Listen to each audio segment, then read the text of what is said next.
We are out here at Dave's. This was his neighbor's home. You can see that it just pulled the entire cinder block structure off of its foundation. What you're looking at here, Dave basically had a motorcycle museum and a motorcycle shop in the bottom of his house. He had a 10,000 square foot home. 5,000 square foot was his business, and the top 5,000 square foot was his home. These are all of the bikes that they have fished out of the river. Dave is currently living in this donated camper, and we're getting ready to walk up onto his home. This was, you can see all of the sewing equipment. He had around 30 sewing machines in his business.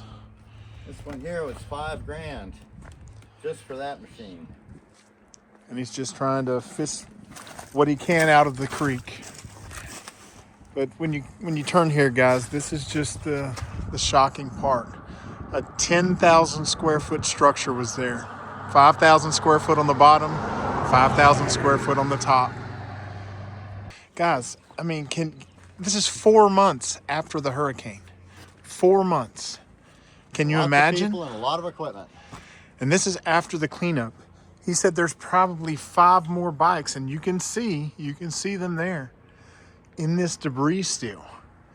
The bad thing about when a museum, which is basically what Dave had here, is destroyed, you can't come through here with an excavator and just push everything out, because there's still some true treasures that are lost in here. So Dave is going to have to take the time and go through this piece by piece, guys. I just can't imagine how you are staying sane going through this, buddy. It's a day-to-day process, you know. Hi all, and welcome back to the channel. Today we are with Dave in Green Mountain, and Green Mountain experienced complete and total devastation from Hurricane Helene on September 27th, 2024. Dave has agreed to share his story with us, and we can't wait to share it with you. Dave, thank you so much for allowing us to be with you today and to share your story. My pleasure, and I'm happy to be here, and I really mean that. I'm happy to be here. Well, before we get into, what happened that day, tell us a little bit about you and about where you're from. Well, I grew up in eastern North Carolina. I've been lucky enough to live all over the world and do crazy things. I did most of the stuff your mom said you're not supposed to do. I was a high-rise window cleaner, mountain climber, mountain guide, motorcycle racer, sidecar racer. Really just fun, crazy things. A lot of stunts. If it was dangerous, I like doing it. And I like doing it and doing it safely and walking out the other side. So there's a point to having fun and doing what people think is insane. But we actually, those of us that do it with a lot of forethought. And so getting experiences in life and living life is what it's been about. So I've been lucky to travel all over the world and meet all kinds of wonderful people and have experiences that I get to bring into other new things in life. So thanks for sharing that with us. Now tell us a little bit about, you've been all over the world and you've done so many really cool things. What brought you to this little teeny little spot called Green Mountain, North Carolina? Well, I've always loved the Appalachian Mountains. We always used to come up here in the wintertime as kids, and I just loved it. And having traveled and spent time in mountains all over the world, there are no mountains quite like these. They're older, they're worn down, they have a history to them, there's a certain energy here, and I just liked it. And I found this spot here where I'm right on a river that I used to do a lot of paddling. Got wonderful curvy roads for riding motorcycles, and a place that I can go, yeah, this is where I want to live the rest of my life. I grew up in farm country, and this is an area where you have a lot of small farms that have been there for generations, and that mindset of living, resilient lifestyle. folks that are independent and take care of their own needs, but still have a strong community behind them. So how long have you lived at this spot? I've been here about 8-9 years now. Okay. And I know it's hard to see at the moment, but tell us about what your home looked like. What it used to be. Yeah, it used to be the old general store from the 1950s. It was the Tipton General Merchandise Store. The original one was just slightly upriver where I have some stuff stored right now. And this was the second one built by the family. And it was 2 stories. It had balconies on the front that you could sit and watch the river all day. It was just wonderful. And I got it and turned it into a motorcycle shop. Okay. Obviously, for those that are watching, you may not know this, but we are sitting in what used to be Dave's home and his business. Dave, tell us what this used to look like. So where we're sitting right now was part of the downstairs. The downstairs was 125 feet across the front, 50 feet deep, except for this section here that was only 25 feet deep. And then it had a whole second floor that was wood and aluminum and with a tin roof on top. The area we're sitting right now was my sewing shop. This is where I had my sewing business. That was my bread and butter.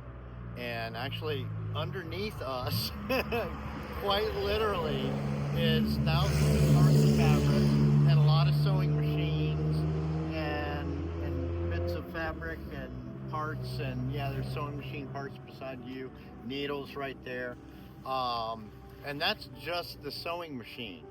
There was a wall here that went down, and there's a big pile you can see right behind you here. There's 5 motorcycles still under that pile, 2 gold wings. I mean, it's just that intense. So I had about 30 bikes inside. I had a whole machine shop. I could basically take a block of metal and turn it into a motorcycle with lathes and mills and everything. Had all that, tire machine, a full-on motorcycle shop. So how many square feet would you say that your It was, 5,000 square about feet. 5,000 square feet, so a very large building. A very large building. So now let's move into September 27th, the day that Hurricane Helene came through. Let's talk about the couple of days leading up to that, because we all knew that the storm was coming. We knew that there was a possibility of it coming so far inland to potentially hit North Carolina. Obviously, we had no idea how much devastation, but talk to me about what your thoughts were a couple of days before September 27th. Yeah. So I'm a weather bug. Having been a mountain climber, I always like to pay attention to the weather. And I knew this storm was coming. We had some heavy rains and whatnot a couple of days before Helene hit. And I knew in the history of the building, the highest the water had ever been in was 2 feet. Okay. So I was prepared for 4 feet of water. I had sandbagged all the doors. Everything was secured. I was good to go for 4 feet of water. No problem. Was watching the storm. Didn't go to sleep that night. This Thursday night. The Thursday night. Okay. Didn't go to sleep because I knew the storm was coming in. I didn't know exactly when it was going to hit, but that it was supposed to basically hit Atlanta and then change direction. But I wanted to make sure. So I was watching, and I was talking to my friends on the coast of North Carolina, going, it doesn't seem to be changing direction. We might have a problem here. And then I started, watching everything.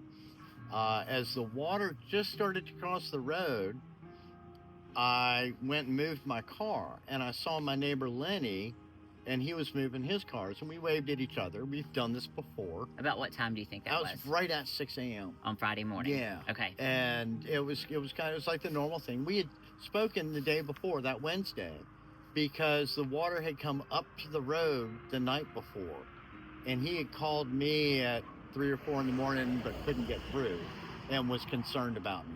And so we talked the next day, and it was like, cool. So when I saw him moving his car the next day, I was like, cool, he's on it. I don't need to check on him, where everyone's doing what they normally need to be doing.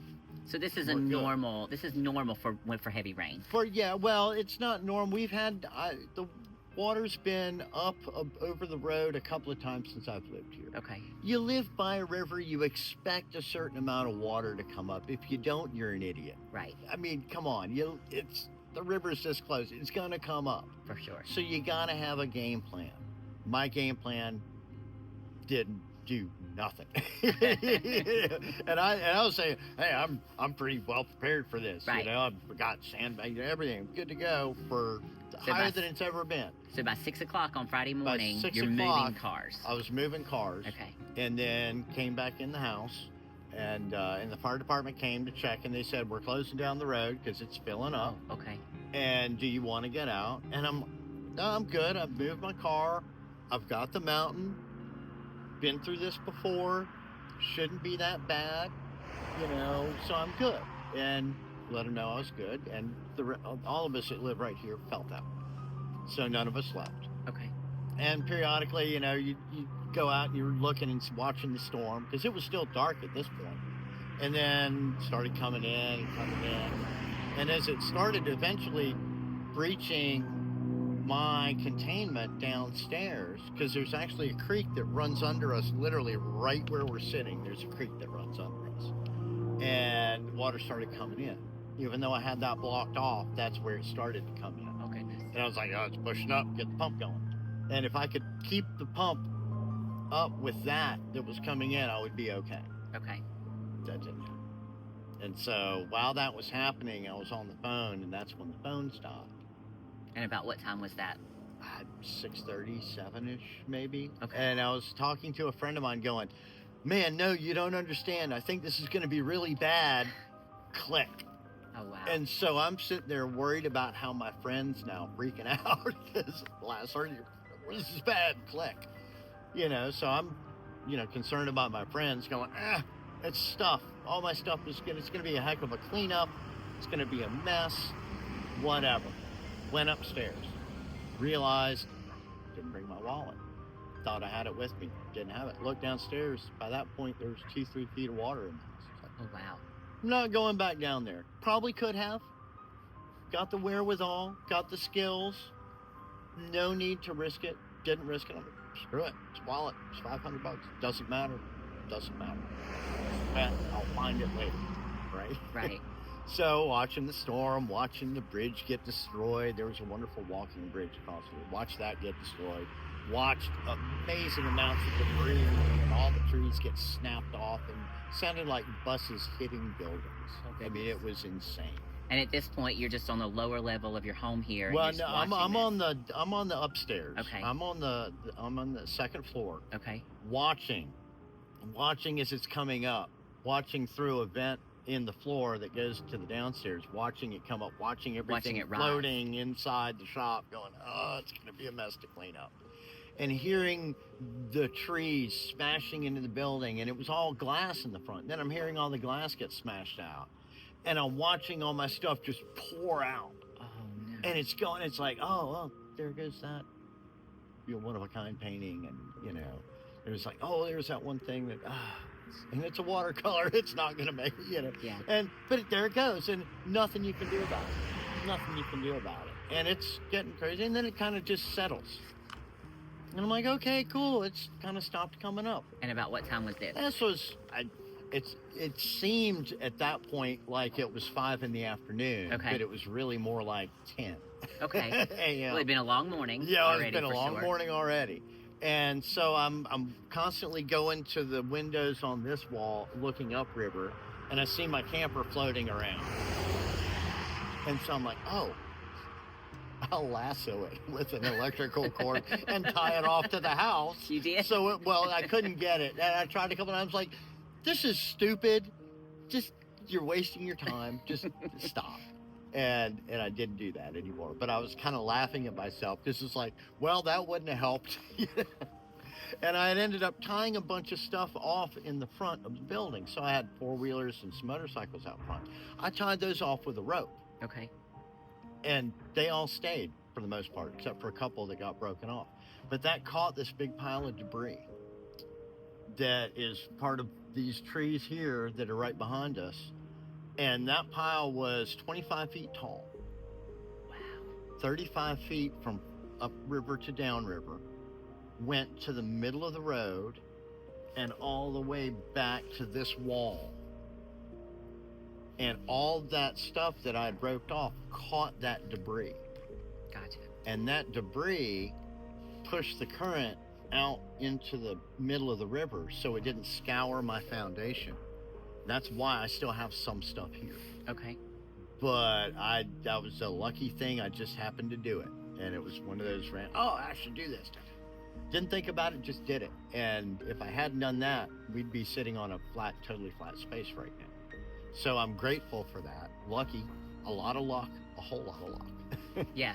And so then at that point we're watching, then the water started coming up again really fast. I mean, shockingly fast. It's like, was it still raining at this point? it was here. Well, the eye kind of came, and the eye was like right over us for a while. So it was windy, but not a lot of rain. But windy and blowing sideways and tornadoes coming through, and that was crazy. Okay. But the rain was intermittent. It would come and go. But most of the rain was like up and over there. But I guess and I did another interview a while back, and the way what I said was, then the dams broke. And there are no dams, but that's how it Appeared. seemed. It was like all of a sudden there's this wall of water, and it just kept coming up. And kept coming up, and I'm watching it, and I just kept going to my windows, and I noticed I was going faster and faster, looking at my windows and checking out what was going on, and looking at the hole through the floor and watching stuff come up. So I filmed a little of that, because it's like there's current. There are almost rapids underneath in my shop below me. Wow. And that's kind of surreal.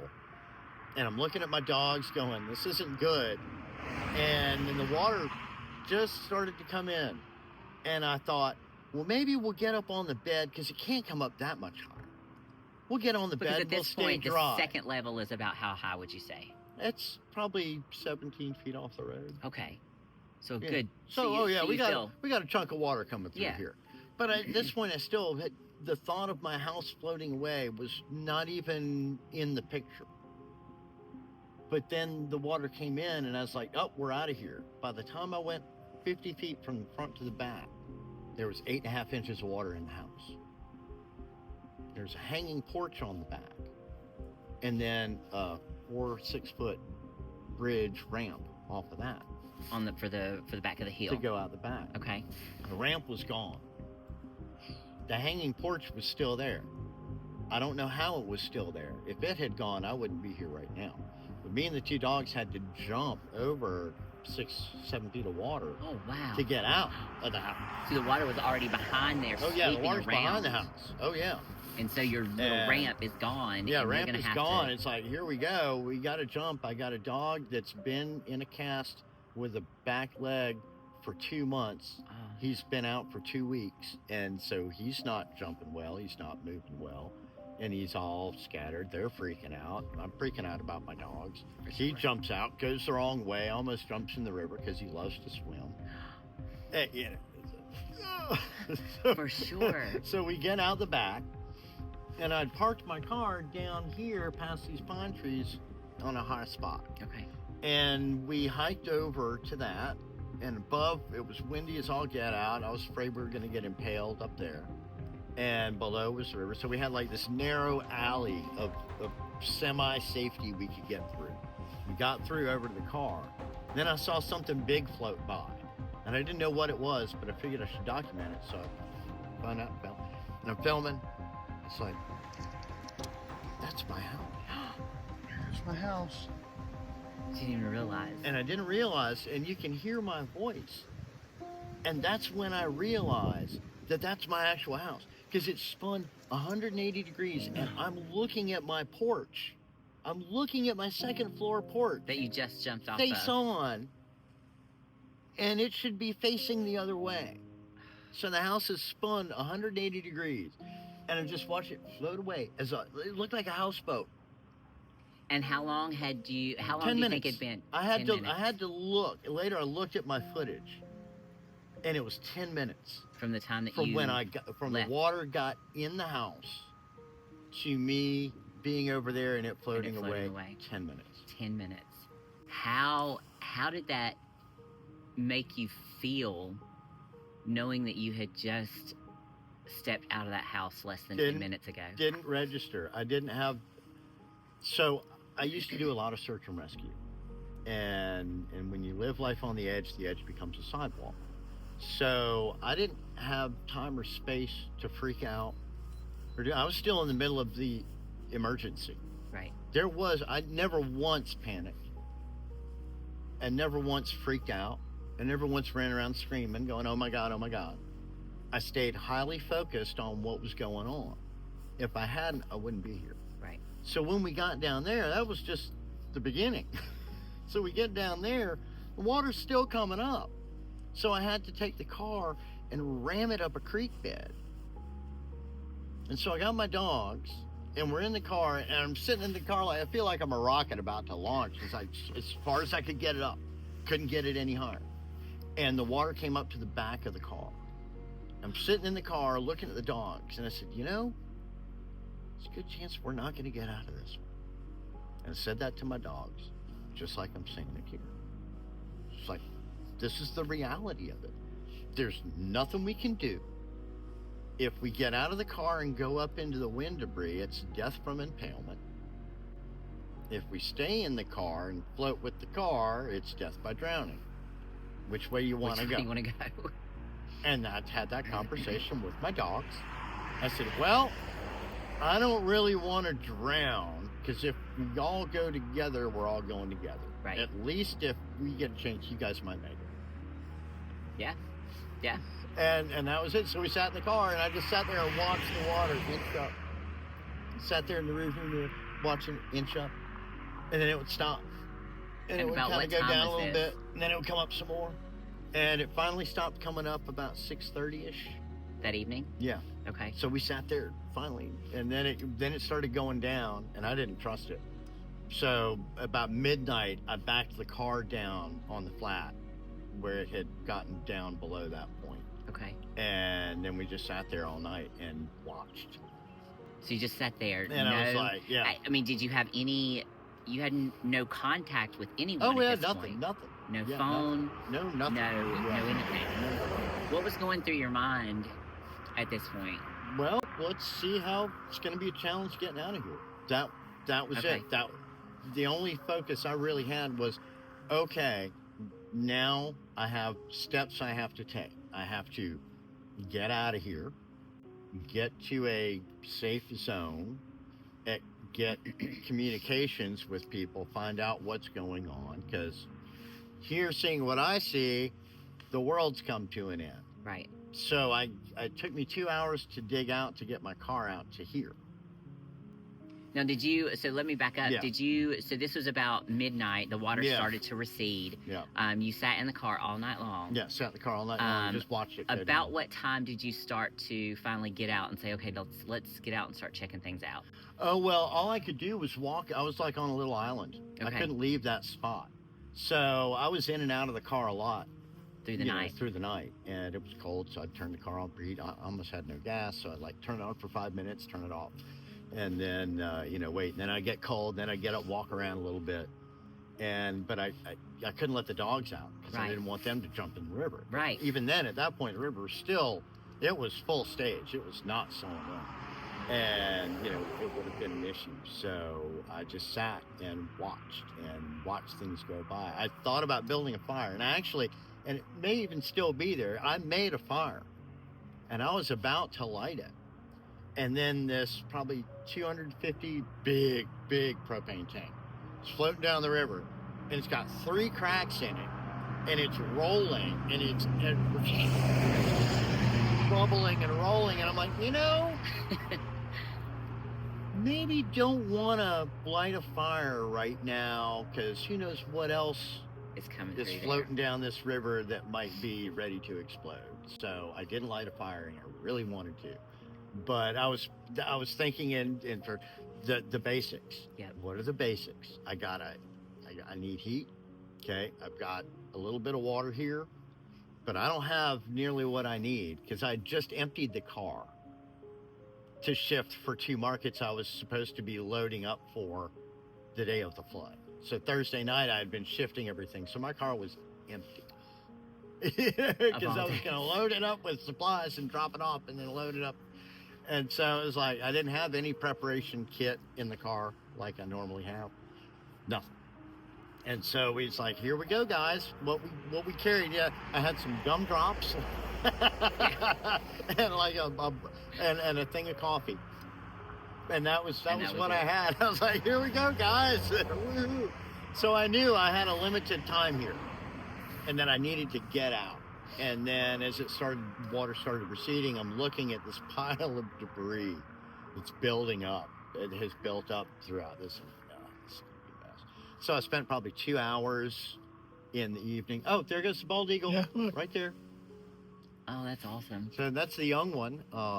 You can tell it's got a lot more Yeah. coloration on it, but it doesn't have the full-on white head and tail yet. That's part of why I live here, because of The stuff like nature, that. yeah. That's why I'm not going anywhere, because of things like that. All right, Dave, so it's coming into Saturday morning. The water has started to recede. You're getting a little bit more space on your island to start moving around and checking Right. things out. Tell me or tell us about what's going through your mind and what happens next. What do you do now? I'm still in search and rescue mode, so I have zero expectations. Zero expectations. I don't know if I'm getting out yet. I don't know what I'm facing. Have no clue what's ahead of me for the rest of whatever. Right. I get here and I take a glance at what's happened here, and I'm like, nothing I can do here. So I, look at that for a few minutes, and that's right literally as the sun's coming out. It was pre-dawn. And even I took a little quick video, and it's so dark you can hardly see anything. And then went up and saw that my neighbor's house was gone. Your neighbor. My neighbor Lenny. Okay. And then saw my next neighbor and saw him out there. I was like, hey, cool, have you seen Lenny? And he's like, no, I was hoping he was with you. And that was really when we put the pieces together that Lenny didn't make it through this. Because if Lenny had gone up, he would have gotten to one of the two of us. Okay. There's really no up behind his place he could go.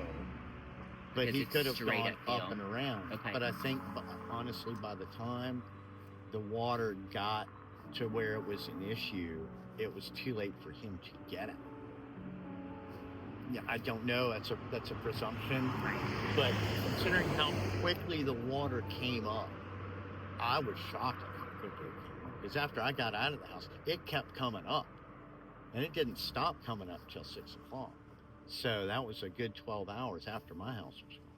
Well, and like you said, you really barely got out. I mean, Yeah. with 10 minutes. So. Yeah, I mean, it took a couple of weeks of me sitting and actually thinking about it. Then it was just like I had what we call in climbing a 3-inch heart attack. It was just like, it's like someone just pulled the chair out from under you a little bit. Yeah. And it's like, Whoa. wow, I almost didn't make it out.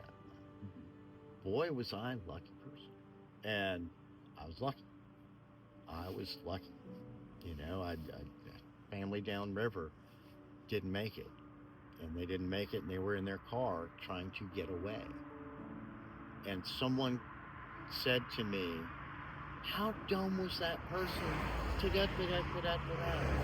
And I said, I'm sorry, have you been in a flood? He said, no. I said, do you know what desperation is? I said, because she tried to save her family, and she tried to keep them as safe in the house as long as she could. And that was the option she had. And when that option wasn't available, she went to the next thing out of desperation. That was the only choice she had. So I hope folks remember that if you haven't been in that situation, please don't judge the decisions people made, because you don't know. You don't know how harrowing and scary it is to not know and to be so desperate that you're not going to survive in a car, but you still go there because that's the only thing you got. I give those people kudos for trying and fighting till the end. Absolutely. So, yeah, I'm lucky. I'm lucky. So you came and you seen that what's left of this, What do you do? What happens? What happens the days following? Well, the storm? I still had to get out, so I had to. Most of the road was missing and blocked up, so I had to jerk telephone poles out of the way and jump part of the missing road, blew a tire in the process, and then go through a whole bunch of mud. You're able to get your vehicle. And so I'm able to get out finally, and then I get around the corner to a little church where some folks are out, and it's like human beings. Yeah. You know, I've checked with my one guy; he's staying there. He's not going, so I know I can report him as okay. And I see these other people, we start communicating, and then all of a sudden everyone's just gone. I'm standing there by myself. It was really surreal. Again, it was just like nothing is normal here. Everything is weird. And I had to drive through and made it to the fire department. And that's as far as I could go. And stayed there overnight. And then was hoping I could make it to Asheville. Was able to borrow some gas from someone to barely get to Asheville, where I had an elder I care for. And I'm like, well, he's got a swimming pool and better set up for something than where I'm at now. Okay. I can at least reset and then figure out what the heck we need to do. Got there, no communications there. So I'm sitting there and we're trying to get out, nothing. So days until I actually get to the people that are outside of this, that are freaking out about me. Days. I didn't get to talk to my mother for almost a week. And the voice messages I got from her, For sure. they start here and they just get worse and worse and For worse. sure. And what she was going through and what my best friend was going through, watching this happening on TV, going, phone ain't working, not good. They knew, they could see, they're like, it's right on, literally on top of Dave, it's right on top of Green Mountain. And so it was a lot of people that were really upset because they didn't know what was going on. And none of that even registered to me until I actually spoke to people. Mm-hmm. And they're like, we were watching this unfold. And I'm like, I wasn't. I was watching it. It was like, y'all got the Reader's Digest version, trust me. Yeah. It's just a different perspective. And it's like, ooh, I need to be cautious and respectful of that perspective in this whole thing as well. Still to this day, my mother, she can't have more than a 2-minute conversation with me because she just freaks out about what happened. She experienced. And I knew it's like after I got out here and got to my elders and I got to my brother's house in the eastern part of the state and went to see my mom so she could do mom things. Yep. So I knew she needed that. She needed it more than I needed it. She needed that. And I was like, everything has to stop. She has to know I'm okay. She's the mother of a son who climbs mountains and races motorcycles. I put her through a lot. Yeah. And there are times when I know mom just needs to make sure it's all there and working. Yeah, for sure. So how long do you spend out east before you come back? I was back within a week. Okay. And then I came back and forth because there was only so much I could do here. So when you come back, what are you doing here? I'm trying to secure a couple of key things so they don't get stolen, like my friend's classic motorcycle and things like that, and kind of make an assessment so I can figure out a game plan. Okay. Because at this point, I don't even know what I'm looking at. And then I'm realizing it's like, oh, well, maybe this will work. Because I can't run equipment through here if I'm going to salvage stuff. So maybe pressure washers will work. And so a lot of trying to figure out how to salvage, not just scrape it up and put it in a dumpster. Right. And that's still a challenge today.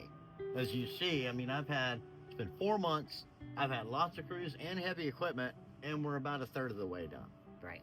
And I've had a lot of stuff get damaged and destroyed in the process from folks that come in and just have kind of their own itinerary and go, well, it looks like trash to me. Well, it might look like trash to you because it's 101 years old and it's been in a flood, but Yeah. that does not mean it's trash. Right. So I've had to limit who I allow to come in and help. And then there are all the other people that come by and promise you a new home and promise all this stuff and waste your time, but don't want to do anything for you. They just want to talk to you and make them feel good like they did something. Then they go away and you never hear from them again. And all they do is waste your time. It's a I'm really guessing this cool Adler. machine. So it's an Adler.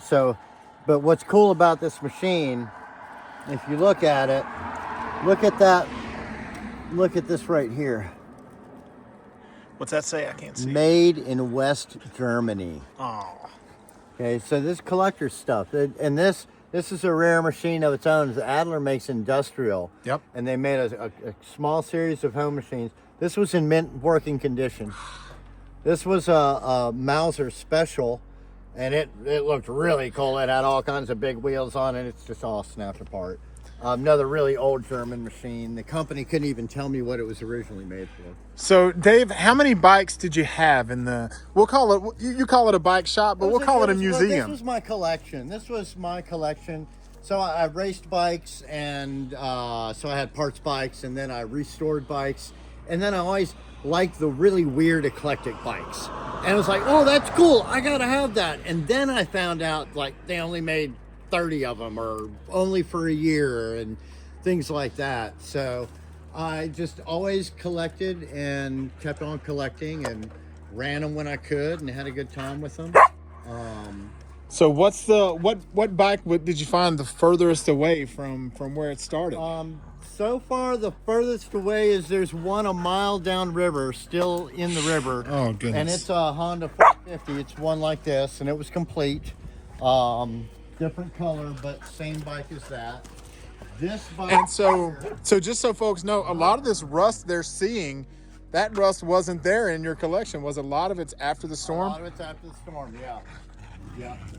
Yeah, this looked really nice before the flood. So show me a few of your favorites that you want to try to do something with here after the. So the 1923 BSA, I will get running again, and it won't be original, but it will be a functional machine again. This 1958 Moto Marini. Oh, that one 250. looks like it was.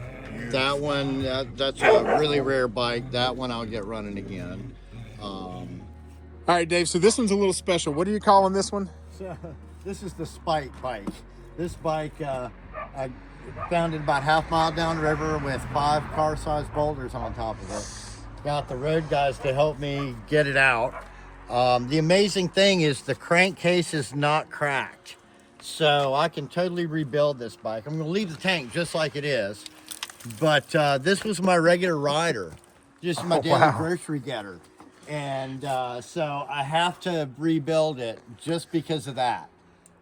I mean, it's not worth much. It's a little Honda, CM400. It's nothing fancy. But I got to bring it back to life just to prove that it can be done. Nice. Then I got a couple over here that are definitely some neat bikes that are going to have to be fixed. So I imagine with all of these vintage bikes here, if you're not going to restore them all, you're probably going to be. Are any of these things going to be available for parts if people are interested? Yeah, that's the thing. When you collect bikes like this, finding parts is harder and harder and harder to do. So with a lot of these bikes, realistically, it's going to be a year per bike for me to do a restoration. I can't do it all. I can't save all of these things. So if there are parts you need or a bike that you may be interested in, drop me a note. Let's talk. If I can help you keep your bike, your vintage awesome machine on the road for another couple decades, well, let's talk. Let's see what we can work out. So you talked about going back and forth out east for your family and then coming back and trying to do some cleanup.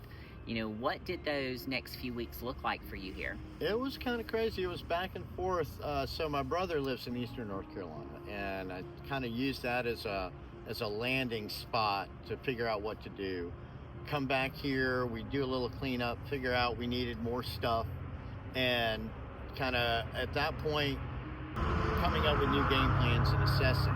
And then once I actually started having a game plan, then started talking and going, hey, I could use some help. And then all of a sudden I got 12 folks here from the fire department and other volunteers that are all neighbors jumping in and doing like all the bikes got picked up and moved out of here so they could be stored and figured out what's what and not just be in a big pile.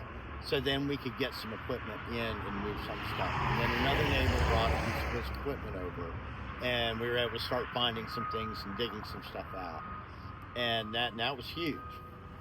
And then throughout that time, periodically some folks would come by that were not local and would go, hey, you need some help? And it's like all of a sudden I got 6 guys from Mississippi and equipment and their pastor, and they're all up here just kicking butt and just making things happen, and with a really good attitude, and how wonderful. And then I meet folks and they've got Amish folks that are up here working, and I spent some time in Amish country. Stand back, stay out of the way. Those folks are working, they have stuff to do, they are on a mission, and if you're not helping, you need to not be there. And I love working with the Amish because they're very dedicated, they're very focused, and they have a good time doing it. They love what they're doing. So it was interesting having a handful of different Amish folks, some folks from Pennsylvania, Ohio, and Kentucky. 3 different types of Amish lifestyles. Some guys had power tools, some guys are know nothing, and just beautiful people. And then other members from communities next to our communities are jumping in. So the Beulah Dean Center did a lot for our community, and that has shifted things. So they're kind of slowed down at this point, but they were really stepping up. Misty did an incredible job making things happen. So you taught, it's amazing to see how much of the community and the surrounding communities came together to help with everyone in those early days. And like you said, even still now, did you experience or did you witness any types of outside agencies coming here or to the aid of the community? I saw some groups out here. The couple of groups I saw, Samaritan's Purse, I saw doing a lot of clean out, okay, which is really awesome. There was a group, the U.S. Men's Academy was out here starting to get trailers and things and building bridges for people. They actually ended up getting me the trailer for my shop, which is awesome. Then there was, what was the other group? So it was U.S. Men's Academy. A group called PERT out of Florida. They've been providing fuel, and they're still providing fuel. Right now. As a matter of fact, Jay was like, I need you to check on this guy because his generator just broke down. Can you bring him a generator tomorrow? I gotta go to Kentucky to deliver fuel because of the flooding they just had. Right. So those guys are on it. And they brought me a 55-gallon drum for gasoline that I was kind of a mini depot for neighbors. Okay. And so everyone knew, hey, you can come here and get fuel. And that way, it's like he knew he could come right down here and get fuel for his generator. And he didn't have to go anywhere and go get it. And we would deliver to our elders from that. So there's definitely some good folks that have been jumping in and helping out. So I imagine you want to rebuild here. Oh yeah, I'm not going anywhere. I'm here. And have you during a disaster, typically, we have federal agencies in place to help us with that. Have you received any assistance from any of the federal agencies? Tiny little bit. Okay. So I got a $750 check from FEMA right at the very beginning. Okay. And they said they would pay for a generator. Haven't seen that yet. And then they promised me a bunch of hotels. And then they reneged on that as I was trying to get into a hotel. Oh, wow. At 11 o'clock on Saturday or on a Friday night in Atlanta. Lovely. That was a load of fun. They've wasted a heck of a lot of my time on the phone. Okay. Because they did come out and the guy assessed everything, was a nice guy.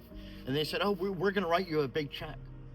And they said they wrote me a big check, and they said they sent me that big check. And I said, I got no big check. And they said, well, you got to fill out this form. And then we're going to call the Treasury Department and let them know that the check is lost and they can cancel it. Then they'll tell us and they'll send you this and do this dance and do this thing. And it's going to take months. Fine, let's get this rolling. So time goes by and I get no response. They've acknowledged that they have received the letter that says, I got no check, cancel that check, send me a new check. But they don't do anything. Finally, another group that's been coming around helping out and bringing food to everybody and doing other stuff, Operation Hilo, who, if y'all don't know about them, Yep. they're pretty awesome people. Very much, yeah. Pretty amazing people. Operation Hilo, they were here and they had some of Senator Budd's staff here. And they came and they checked out my site. I wasn't here, but they had permission. And Senator Budd's office called me and they're like, well, what can we do to help? And I was like, well, help me find out what's going on with this check. And within a day of them, literally that morning, he got my paperwork that said he could look into this. By that evening, I had an answer. A, your check has not been cashed. It's still outstanding. We've confirmed that with the Treasury Department. And we're getting this information to FEMA and asking them to escalate this and da-da-da-da-da. Amazing. Less than 24 hours, and these guys are on it. Yeah. And I'm an independent voter. I don't care what your politics are. How are you as a person? Are you going to what you're going to do? Let's do it. Okay? So they're doing it. 3 days ago, I got a call from FEMA. They're like, well, they're not going to reissue that check until they receive the old one back. I'm sorry. How the heck does that work? If there's a check lost in the mail and it's been lost since October 9th and it's now January 24th and you have acknowledged the check has still not been cashed, and you say you won't cancel that check and reissue another one, you have to wait for that check to be returned? Well, do you not understand what lost check means? So I'm in limbo. And it wouldn't need to be returned if you knew where it was. Right. And so she told me, she's like, well, you did. I said, I filled out the paperwork. And she said, well, yeah, and we're going to have someone look at that. And I said, so what's the process going forward?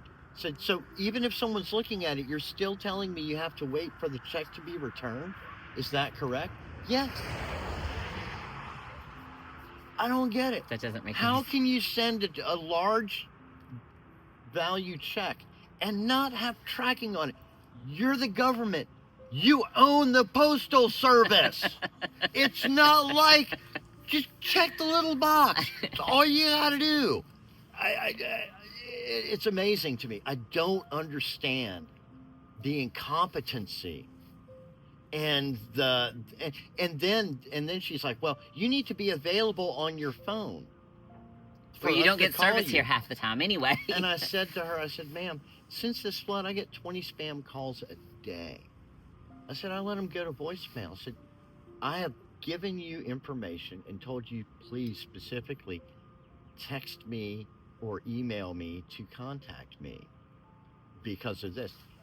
And she started telling me how to work my spam on my phone, not understanding that I have people from all over the country calling me, helping me, so I can't just have spam on because it just blocks everybody. Right.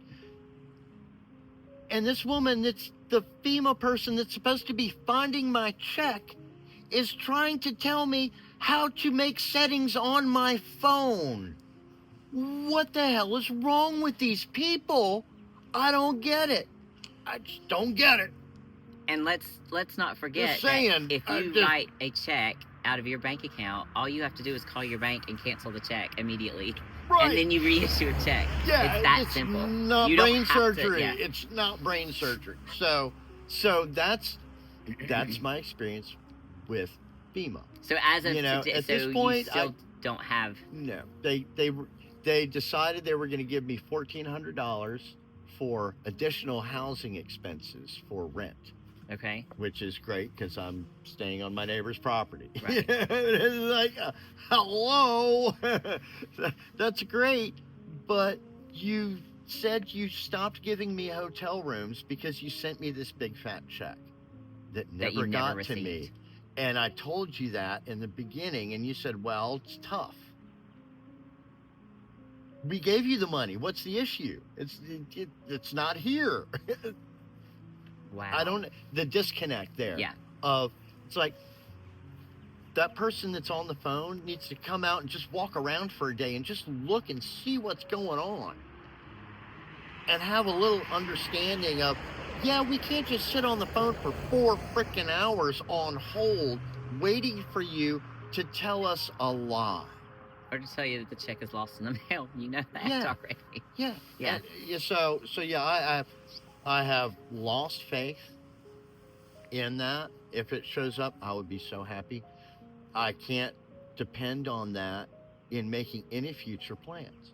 So, Well, and that just yeah. means that now because you hoped to be able to utilize that money to Oh, yeah. start cleaning up and start doing some sort of rebuilding. Yep. But now like you said, you can't depend on it. So again, you're back in that limbo position about what am I going to do? Where am I going to go? I'm begging and borrowing and trying to get enough of something going so that I can get my company running again, so I can actually start having. Right. And that's, I'm sure other people are in this situation too, where it's like, I gotta clean this, I gotta work, Yeah. So Dave, you mentioned wanting to rebuild your home and to rebuild your business. So tell us about what your business is. What is it that you do? So my business is Toe River Threadworks, and I make utilitarian canvas items. So functional items that you use around the house, the farm, bushcrafting, in the wilderness, that type of item that you find passed down from generation to generation in families. Like, that was granddad's old fishing bag and stuff like that. Handmade with thought.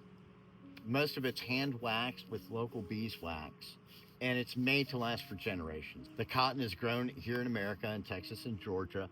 And here's an example of one piece. This was in production. I just pulled this out of the mud. It's still got frozen stick on it here.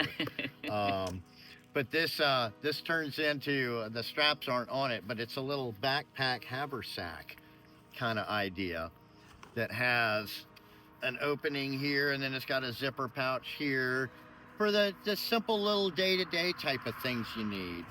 But it works just as good for a young person going to school for their first time to carry their lunch and their school stuff. Or it's great for grandma to keep a little bit of knitting stuff in when she's, going to watch the grandkids.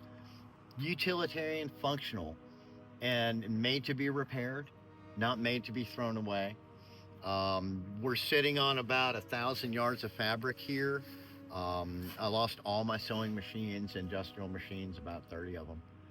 Been slowly replacing those, and I'm ready to get sewing again. I'm itching. When you guys came in today, I was actually making a new cutting table so I can start cutting things out and getting things into production, so I can raise some money for myself as my normal business living like everyone has to do.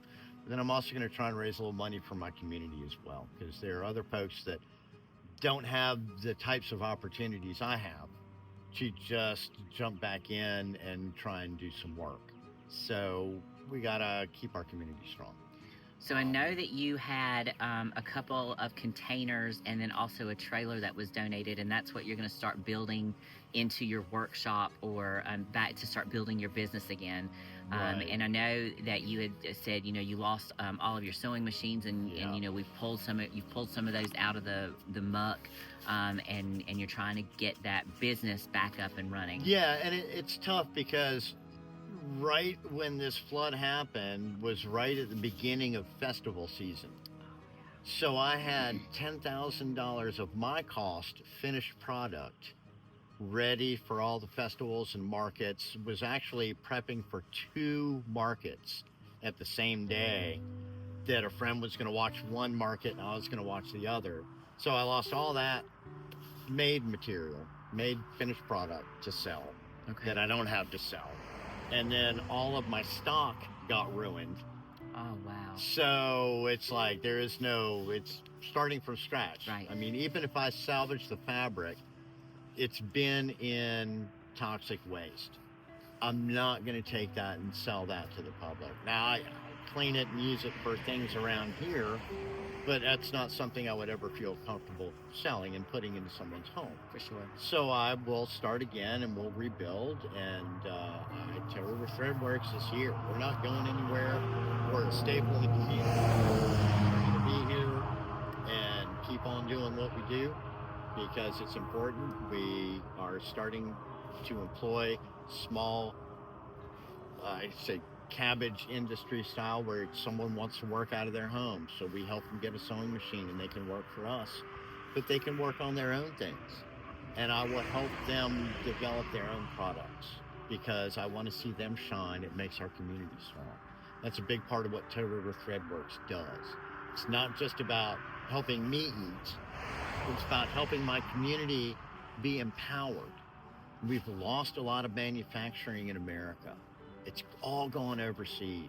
We've lost those skills. We need to bring some of that back or we're in trouble.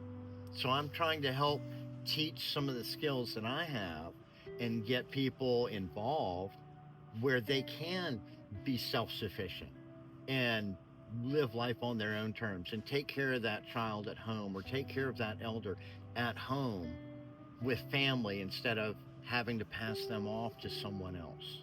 It just gives you the opportunity to live life on your terms and keeps our community strong at the same time.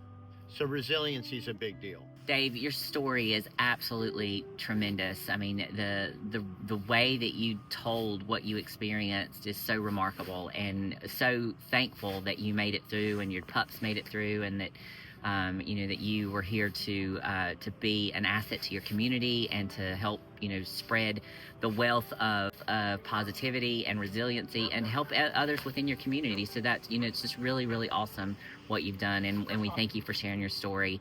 And folks, that's why we're here with Dave, to share his story and to share or to ask you for your help.